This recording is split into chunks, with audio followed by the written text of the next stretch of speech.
शुभोदय बच्चों, कैसे हो आप लोग? अच्छे रहे होंगे। अब हिंदी के व्याकरण के बारे में जान रहे हैं। पिछले कक्षाओं में संज्ञा, सर्वनाम, विशेषण के बारे में जान चुके। अब क्रिया के बारे में जानेंगे। क्रिया क्या है? क्रिया काम। क्रिया का मतलब है काम। हम सुबह से शाम तक को अनेक काम करते रहते हैं। खाना, पीना, सोना और पढ़ना, लिखना, टीवी देखना, ऐसे के बहुत काम करते हैं। ये सब क्रिया ही है। क्रिया का मतलब है जिस शब्द से काम करने या होने का बोध हो वे क्रिया शब्द है। ఏదైతే శబ్దంతో మనకి పని జరుగుతుంది అని బోధిస్తుందో ఆ శబ్దమే అంటే ఆ పదమే క్రియ. క్రియకి ధాతు. ధాతు అంటే క్రియాకే మూల రూపు. క్రియాకే మూల రూపు. जैसे पी, खा, पढ़, लिख. ధాతు అంటే ఏంటి? క్రియ యొక్క మూల శబ్దమే ధాతు. తిను, తర్వాత త్రాగు, చదువు, వ్రాయి ఇలాంటివి ధాతు అంటారు. అదే క్రియకు వచ్చేసి త్రాగుట, తినుట, చదువుట, వ్రాయుట ఇది క్రియలు అన్నమాట.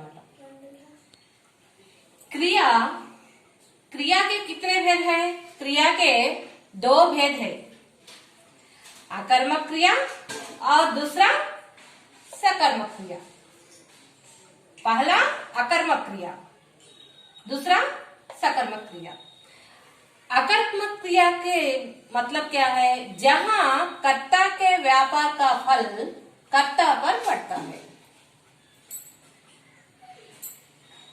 అకర్మక క్రియ అంటే ఏంటంటే కర్త చేసే పని ఏదైతే ఉందో దాని యొక్క ప్రతిఫలం కూడా కర్త మీదే పడుతుంది.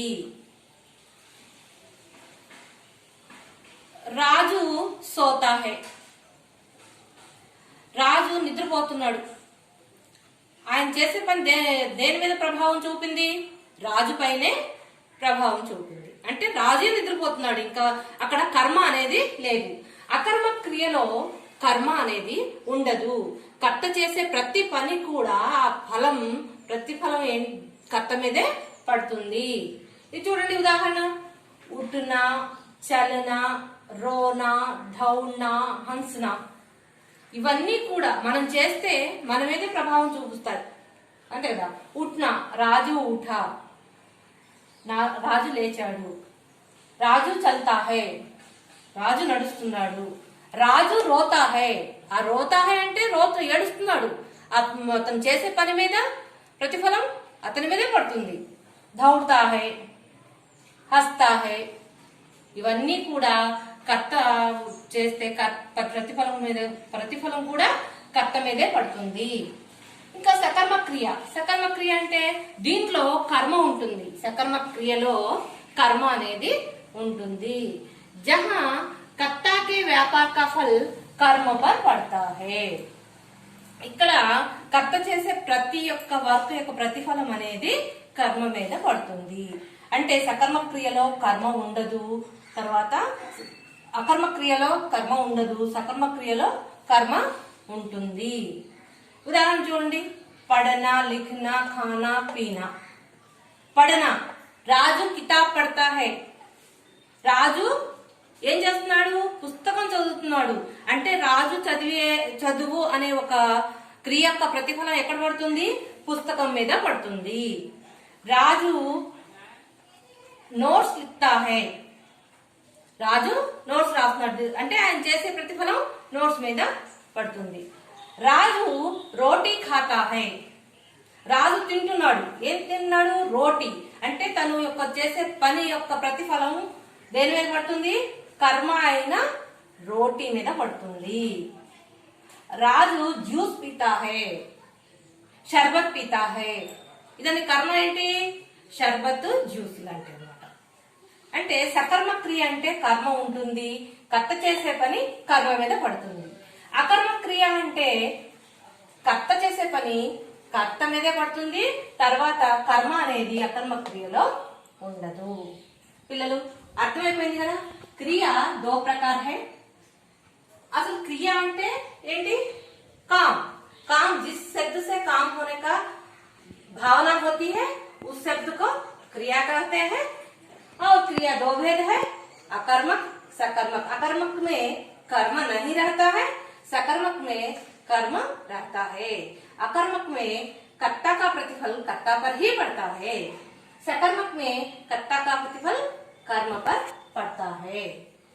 పిల్లలు మీరు వ్యాకరణ అంటే చాలా కష్టంగా ఫీల్ అవుతారు, కానీ అస్సలు కష్టం కాదు.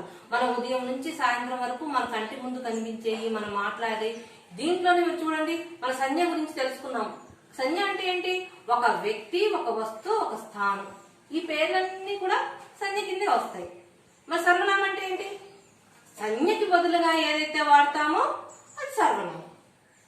మరి తర్వాత విశేషణం నేర్చుకున్నాం. విశేషణ అంటే संज्ञा या सर्वनाम की जो विशेषता बताता है वो विशेषण. అయిపోయింది కదా. ఇంకేముంది? క్రియ. ఏదైనా పని జరిగితే అది క్రియ. దాంట్లో అకర్మ క్రియలేమో కర్మ ఉండదు, సకర్మ క్రియలో కర్మ ఉంటుంది కదా. చాలా ఈజీ కదా. ఓకేనమ్మా. क्रिया के दो भेद के बारे में हम जान चुके हैं. अब क्रिया प्रयोग की दृष्टि से देखेंगे. प्रयोग की दृष्टि से हम धातु के बारे में पढ़े. धातु, क्रिया का मूल शब्द को धातु कहते हैं. यह सामान्य क्रिया है. प्रेरणार्थक क्रिया, द्वितीय प्रेरणार्थक क्रिया. पढ़, पढ़ అంటే చదువు, చదువు. అది క్రియ చదువుట. ప్రేరణార్థక క్రియ అంటే పడనా. पढ़ना क्रिया అయితే पढ़ाना అనేది प्रेरणार्थक क्रिया. पढ़वाना. धातु पढ़, सामान्य क्रिया पढ़ना है. हम किताब पढ़ते हैं और जो भी ग्रंथ पढ़ते हैं वो सामान्य क्रिया. पढ़वाना, पढ़ाना. मैं आपको हिंदी पढ़ा रही हूँ. आप हिंदी पढ़ रहे हैं, मैं आपको हिंदी పడా రహీ హూ. పడానా అంటే చదివించుట. పడ్వానా నేను వేరే వారితో మీకు చదివించినట్టు. ఇప్పుడు మీ నాన్నగారు చెప్పి కూర్చోబెట్టి మీ బాబుని చదివించండి అంటే आपके पिता से तुम लोगों को पढ़वाना. पिता के जरिए तुम लोगों को पढ़वाना. धातु सुन, सामान्य क्रिया सुनना.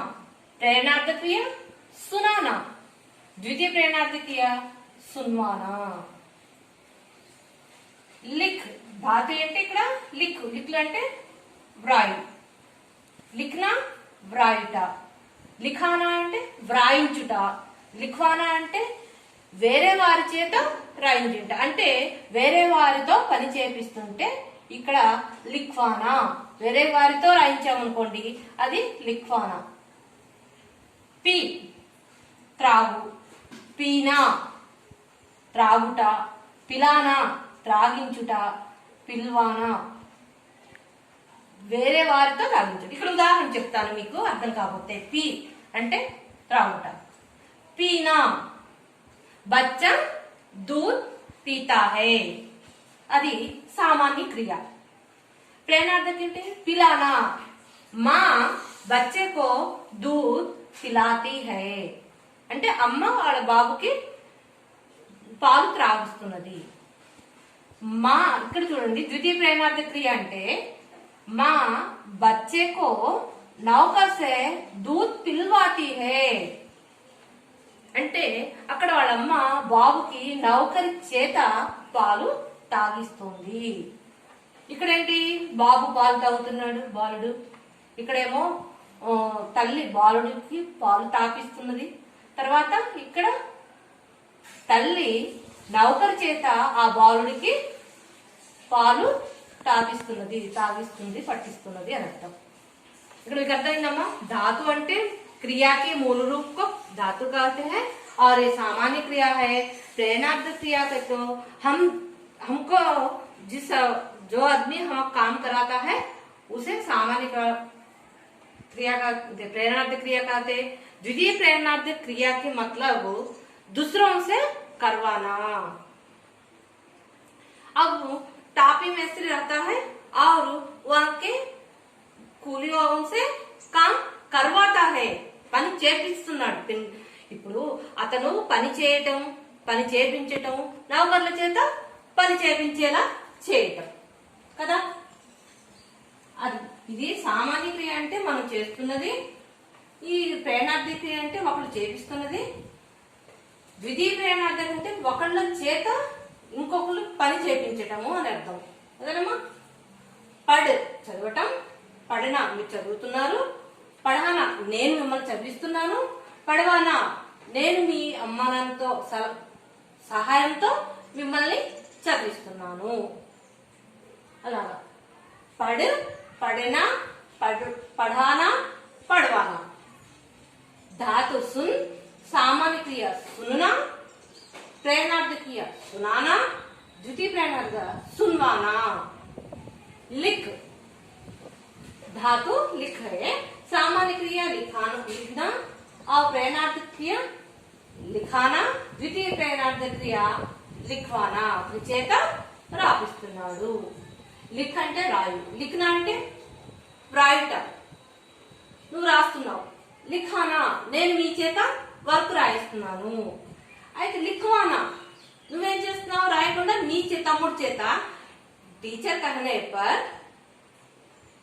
उसके भाई से लिखवाता है అంటే అతని చేత వేరే అతని చేత పని చేపిస్తున్నాడు। ఇక్కడ చూసారు మా ఇక్కడ బాలుడు పాలు తాగుతున్నాడు, తల్లి పాలు పిలాती है हिंदी। అయితే बालक ने दूध पीता है, माँ बच्चे को दूध पिलाती है।